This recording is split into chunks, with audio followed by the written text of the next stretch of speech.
எந்த நாடு என்ற கேள்வி இல்லை, என்ன ஜாதி என்ற பேதம் இல்லை. எந்த நாடு என்ற கேள்வி இல்லை, என்ன ஜாதி என்ற பேதம் இல்லை. மனிதர்கள் அன்பின் வழி தேடி இங்கு இயற்கையை வணங்குகிறார். மலை உயர்ந்தது போல் மனம் உயர்ந்ததென்று இவர் வாழ்வில் விளக்குகிறார். இவர் வாழ்வில் விளக்குகிறார்.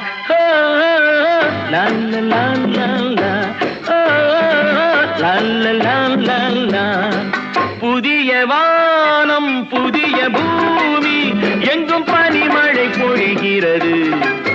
நான் வருகையிலே என்னை வரவேற்று வண்ண பூமழை பொழிகிறது.